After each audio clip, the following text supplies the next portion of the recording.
Today's conversation may challenge us, but it will also strengthen us because naming the truth is never weakness, it is courage. My guest, Stephen Eichenblatt, lived through abandonment, silence, and unanswered questions. And instead of letting that break him, he chose to seek understanding, accountability, and healing. This is a story about reclaiming your voice, a story about standing up for the child you once were, and a reminder that even the most painful chapters do not get to define the whole book. We are not here to relive trauma, we are here to witness transformation. If at any point something feels heavy, breathe. Let your body guide you. You are in control of your pace. Let's step into this with honesty and strength.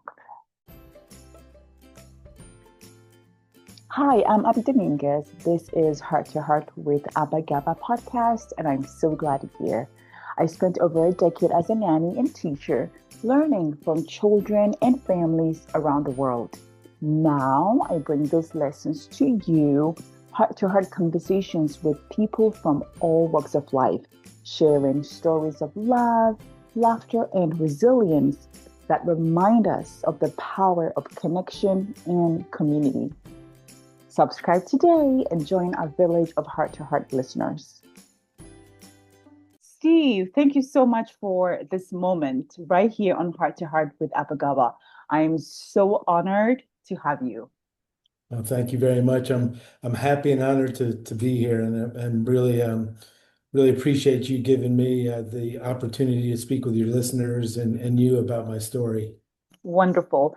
Before we go into the harder parts of your story, I'd love to begin with you, who you were as a child. What did you love and what lit you up?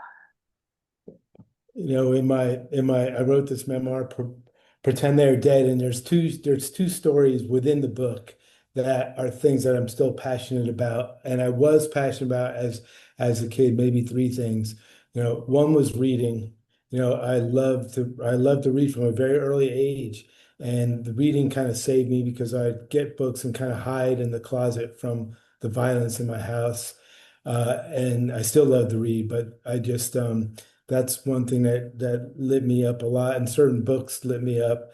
And then I loved sports, any sport. And that was, I baseball, football, whatever it was, I played that, and I loved to fish from the time I was a little kid, and I spent a lot of time alone trying to, finding places to fish and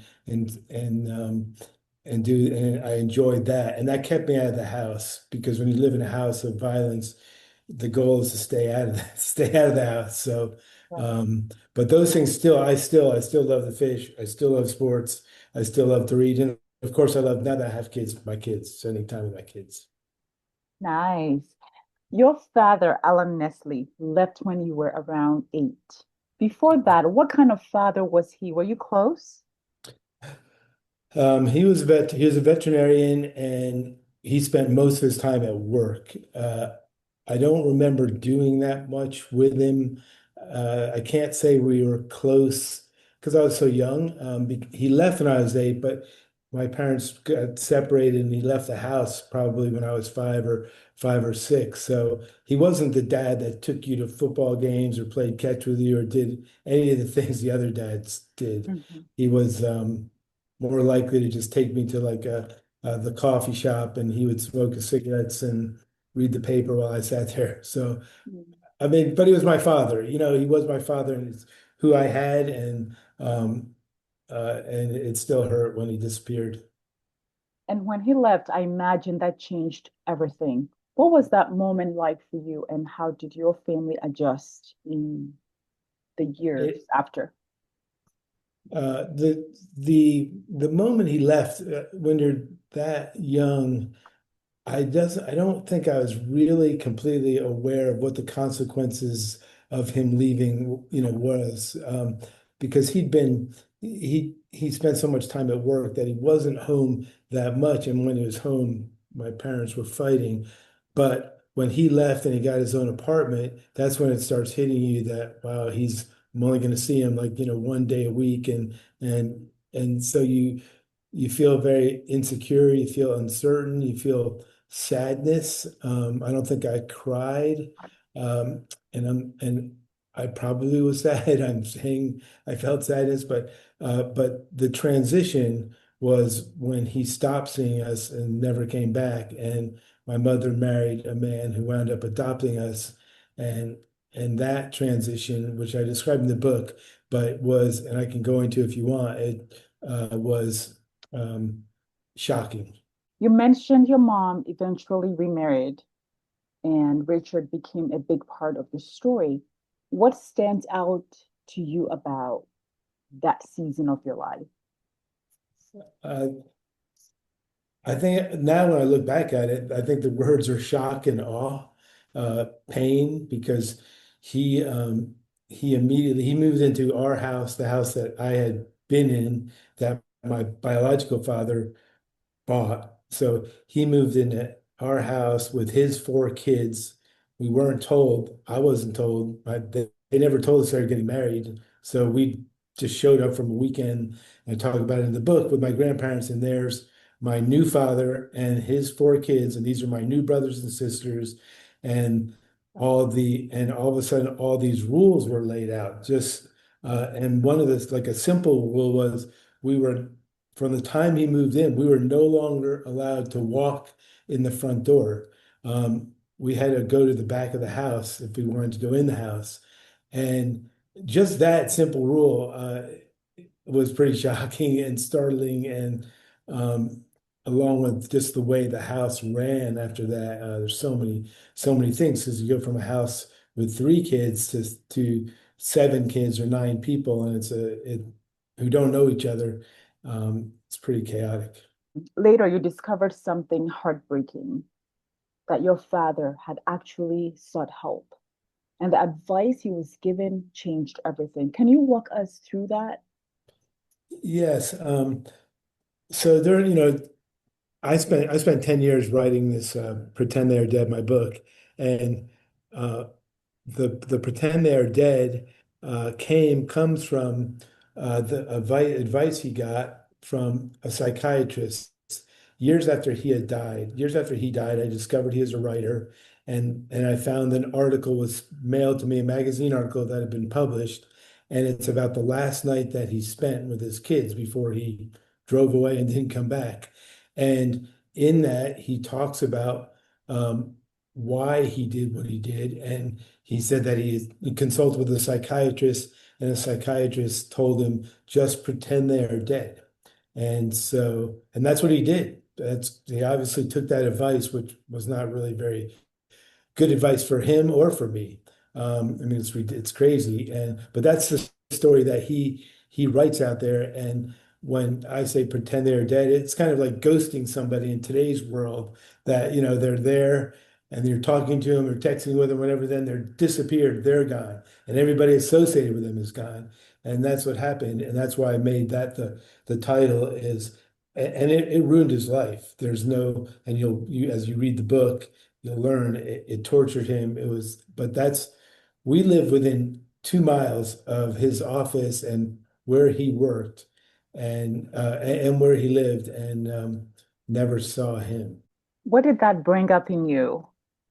Living close and never seeing him, and It, It was, I know I don't know your whole story, but I'm sure you've experienced when you're a kid, you're kind of like, these are the cards you're dealt. It's like, this is just the way it is from now on. And you just have to go along with it. So, um, and in my house, because there was so much fear, because my adoptive father, Richard, was, it was like living in a minefield. If you turned the wrong way or looked at him, he would yell at you or strike you or whatever it was. And so it really became unstable for me. And but also it was just how my life was.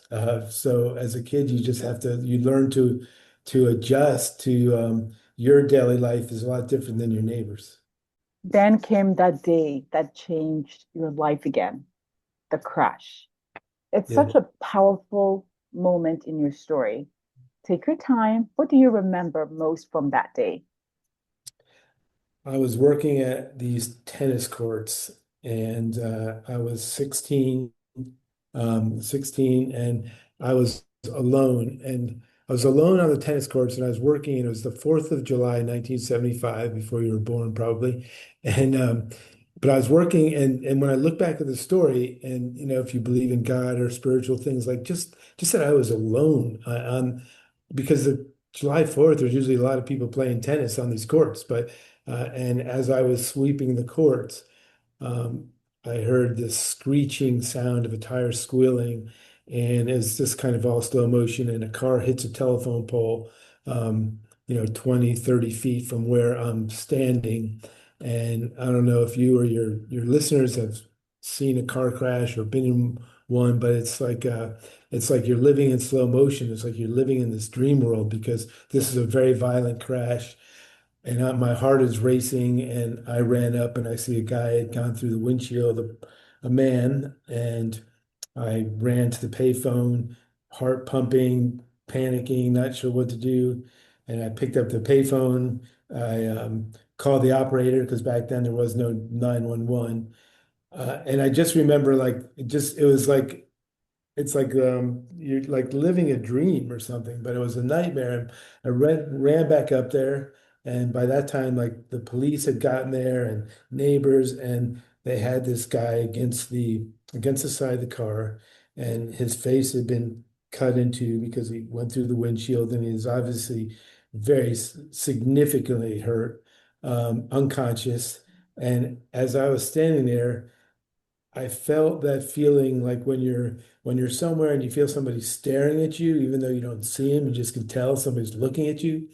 And I felt that energy. And I'm a kid, and I felt that energy, and I started to turn to walk away, and then I looked, and he was staring at me with his eye, basically cut in half, and he just was looking at me, and um, I didn't know what to make of it, and I started to turn. I was going to ride back, and the police officer took out his wallet and said, "Does anybody know this man?" And his name was Alan Nessel, and I didn't say anything, but that was my biological father, and that was my reunion with him. So that was pretty crazy. It's pretty crazy. That is, I cannot even imagine. And trauma, we all respond to it in different ways. And I was a teenage boy, lived in New Jersey, doing a lot of partying, doing a lot, I was just kind of all over the place, never wanting to really be at my house, and you don't have places to go. So I just got on my bike. It was my Schwinn 10-speed blue, I remember, and I rode to my friend's house. Well, I went home, didn't say anything, rode to my friend's house, and I never told anybody I was there, and witnessed it, and probably saved his life for till I was in my 40s. What helped you to finally begin to face it? You held your experience privately for decades. What helped you finally begin to face it? And what did you discover about the truth of that day? Sure, that's great. Great question. A few questions in there.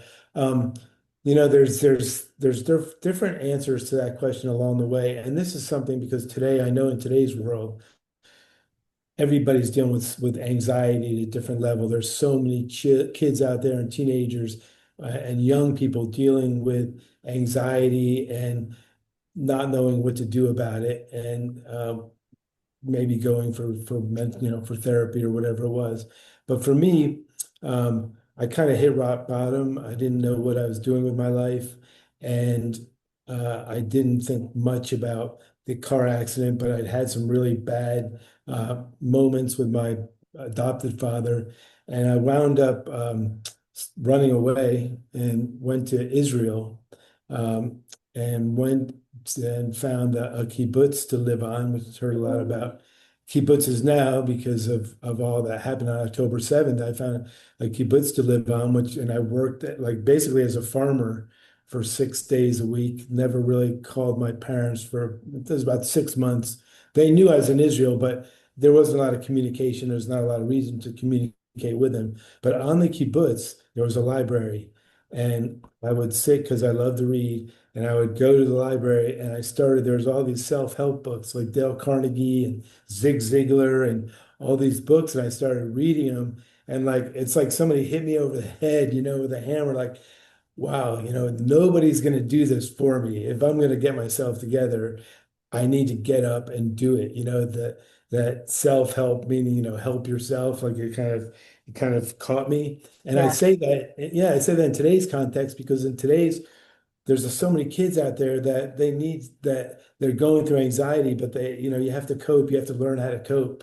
And I learned myself because I had no choice. So that was a big moment for me. And after that, I realized I need to get on a better path. And I kind of forgot the second half of your question. So Oh, so I was asking that you held that experience privately for decades. What helped you finally begin to face it, and what did you discover about the truth of that day? Oh, sure. Yeah. So once I got myself sort of together, and I went back to school and focused on, I wound up getting through school and becoming a lawyer and learning that to help people. Uh, I reconnected with my biological father. I decided that, I'm going to knock on his door and see if I could find out, what happened, who he was. So I had him, I went up to New Jersey, knocked on his door when I was 20 years old. He didn't know who I was. He was in pretty bad shape, almost like somebody with special needs. Like, he'd had a brain injury from the car crash. He had survived, but he had a brain injury. And we really didn't develop much of a connection. He was very hard to talk to, and he wound up passing away a little bit after the time I saw him. And after he passed away, I discovered that he had been a writer, not just a veterinarian, and he had spent his entire life writing, keeping journals, having magazines published. I mean, he wrote every day of his life between 1960 and like 1990 when he died. He would probably stay up all night. He definitely had a drug issue, no question about it, as I learned from his writing. And when I picked up, so I wound up with all of his writing, and I talk about that in the book, but I wound up with this huge box, thousands of pages of just insane stuff. Like it is crazy the stuff that he would write about. And I mean, I'm his son and I'm reading this stuff, and I didn't know him because he left me. He abandoned me. I didn't know him. And but I wanted to see about the car accident. Like, what was that? Was that a coincidence? And I had that box in my office for years without even looking at it because I was afraid. When I finally opened it up and I read about the car crash, it had turned out he'd hired an investigator to get pictures of us because he had contacted my mother and my adoptive father about pictures, and they said no. And so he hired somebody to find us. He found out that I worked at this tennis club, um, and he goes into a lot of detail, but the short version is on that July 4th, he was at his office. He took two or three Xanax or some kind of medication. I mean, he writes that, so it's not, and he took the Xanax, took a little shot of vodka or whatever, got in his car and decided he was going to drive by, the tennis courts. And the big question, and so he drove by the courts and he writes about when he regained consciousness and looked up, he saw me. He wrote like Steve question mark. And I talk about it, it's in the book, like word for word what he wrote. But he definitely saw me. And my question had always been, would he have, if he hadn't hit the pole, would he have actually stopped to talk to me since I was there? And I don't think he would have. I don't think he had the ability to do that. But But that was pretty mind-blowing to read the details of the accident itself and how it happened. Did reading his words give you understanding, compassion, forgiveness, or something else entirely? A lot of forgiveness. We all make judgments about things, and you can read something on the internet now that's complete BS and it's false, and it's just they throw crazy stuff out there. My biological father wrote that, like I mentioned, wrote thousands of pages, and it took me years to get through all of it. And the pages were like single space typed on like yellow typing carbon sheets that people used to use back then. And then he would also type on whatever piece of paper was around. So there's like calendars, journals on calendars, and the backs of napkins, on, anything that you could think of, he would, you know, sit there all day and I was type at passionate night. about writing. He was very passionate about writing, and he actually taught at the new school. But he was crazy. He was like brilliant and crazy at the same time. So going through his writing, um, some of it was impossible to understand. Some of it was absolutely brilliant. He would write about political things. He would write about, what's happening that day. He would write these stories and descriptions. But he also wrote a good amount about us and his family and the kids. And it was very clear that he had made a major mistake and he knew it, and that he loved us and thought about us all the time, um, but didn't know how to cope with it. He wasn't a strong person, and he didn't have the ability to come knock on our door or seek me out or find me. Um, which I don't think there's an excuse for that. But I did find, later on, as I met him, and then he wrote me some letters, and he talked about, loving us, but not knowing how to say it, not being able to say it, not being able to show it. He was a man of that generation with a lot of problems, who did not know how to love somebody else or show love for somebody else. Did all the writing and the words help you make sense of what happened to you? I mean, what happened between you?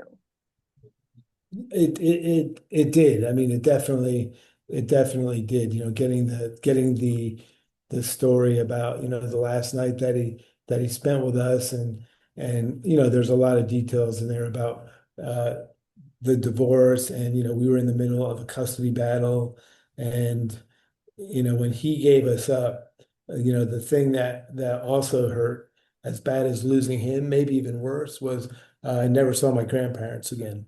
My grandmother, my grandfather. I saw my grandmother later on, years later, but my grandfather, who had been this World War II hero, he was a Marine, and he's a bus driver, and liked to drink Budweiser, and lived in Bayonne, New Jersey, in Jersey City, and but he was my Papa Charlie, was his name, and he was actually born in Poland. My grandmother had married him, and he was just, I miss him. I missed him. And when he died, he wanted to see me, but I didn't know that. There's no way for me to know. But I learned a lot uh, about my biological father's life, a lot of things I didn't want to know, but because he wrote about everything, including his dating life. And that's not in the book. You've turned so much of your pain into purpose through your work as an advocate and as a father yourself. How does those experiences reshape your idea of what it means to show up? Oh man, that's a great, great, great question. And um, I was the kid who watched the other boys, playing catch with their dads or whatever, and because I like to play sports, and I didn't spend 5 minutes with either of my fathers alone ever. I mean, I can't, like, people don't believe it. I'm like, I am telling you, we didn't do things like that. We didn't spend any time together. And so when I had kids, and I have 5 kids myself, I spent every second I could with them, like every second. Beautiful. And I would. even like my son, he didn't. I coached Little League and I coached those sports, but I wasn't a madman. I wasn't a maniac. I was probably too gentle with my kids because of what I had been through, and I didn't want them to experience that. But and then being a guardian ad litem, going to court and fighting for kids that have been in horrific circumstances. Just today. Abigail, and if I would show you, but just today I got a text message from I represented as guardian ad litem. A guardian ad litem, for those that don't know, is the court will appoint a lawyer to represent children in the middle of either a custody battle or children that are born to mothers who have had drug problems or they have been sexually molested or abused or they're taken out of the home. And the court has to decide what to do with them. And so they're appointed a lawyer. So I was a volunteer lawyer called guardian ad litem for the kids. And I've been doing it for 30 years. And just today, it makes me feel so good because I represented these children, these two precious little, beautiful little kids. And they had been sexually abused by their parents and taken away from their parents. And an older man who like was a mechanic wound up adopting them through a long process. But today he sent me a text and with the pictures of the kids because they both play instruments of them playing instruments in their school. And he said, Steve, they wanted you to see him playing these instruments. And that means a lot. It means a lot. That means a lot. The way you show up for your children and other children, all children, your children, including others, what does that mean to the child you once were? You know, well, again, you're asking some really great questions because it makes me think, and it I mean, it makes me feel good. It makes me feel great to have a connection with my kids, all my kids, and to see them doing well, and to know that I can connect with them anytime I want and they don't hate my guts. Um, Oh, uh, but and I adopted my youngest. I mean, there are some days I make sure I talk to. I'll just text them. We're in a world of texting, and so yeah, it makes me feel great. It makes me feel great to share things, with them. And I'm also a person who went through two divorces. I'm happily married now, but because of my childhood, I was not. It took me a long time to really learn how to be present in a relationship, as my ex-wives will tell you. They'll tell you Steve's a great guy, but he's disconnected in relationships. But I've learned, I had a lot of therapy because I have five kids from three different mothers. That's it's pretty good. I'm with you. For anyone listening who is holding a story of distance or loss with a parent, what would you want them to know today? The that have lost a parent, you're saying? So, estrangement, for anyone Um, listening who's, Oh, yeah, still I, holding. yeah. It's very like cliche to say, oh, you better if they may not be here tomorrow if you don't contact them. But I think that anybody who's estranged from their parents should make the effort to do whatever it is to connect with them. Just have a connection with them. It doesn't mean that you have to have this incredible relationship because you're not going to resolve. There's obviously incredible conflict that went on, but just to be able to talk to them and have some level of relationship. I mean, I Yes, would encourage anybody to even just take it like one step at a time, one step at a time, make the effort. And yes, because that way, if something, God forbid, happens to them or to you, you don't want to leave this earth without at least having been able to say that you made the effort to contact them. So I would pick up the phone and or whatever it takes and try to make the connection. And if they're not willing to, at least you tried. And it's I mean life is, I hate saying that life's too short, but the reality is there's nothing like family yes. and people make big mistakes, especially when you're young. And I would love to hear how you reconnected with your mom.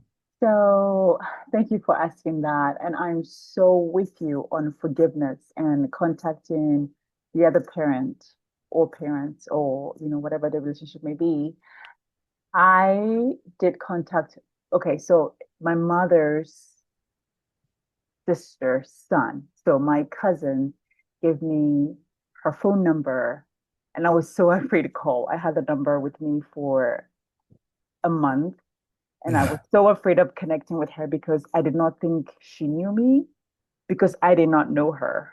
I just knew her legal name, date of birth, and just a, just a few things. So I didn't think she knew me.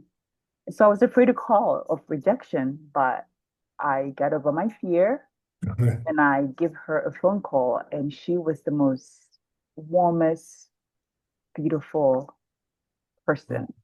And I'm with you. It doesn't mean you have to have this whole relationship with them, but at least do your part and honor them and call them. It freed me, and I got to know many wonderful things about her. Had I not reached out, I would have missed out. So thank you for your advice. I love it. I support it. No, that's incredible. And in reading a lot of my father's journals, one of the things that made me angry and I resented when I was reading it is he said, well, the kids have never contacted me. This is when we were living in the same town and I was like a 10-year-old and he wrote about, well, they could have contacted me if they wanted to. And that's just not how he was the adult, I was the kid. But then when and I write a chapter about this, and if you have a chance, you should read it because when I reconnected with when I went and knocked on his door, I was so nervous. I was so afraid to just knock on his door that he wouldn't know who I was or how he was going to react. And so, and picking up the phone, that's just as hard, you It's know. hard. It was. I'm with you. I am so with you. I've lived it. And so I understand so much how hard it is to just, it may seem like pick up the phone and call, but it was not easy. People who haven't been in that situation don't understand.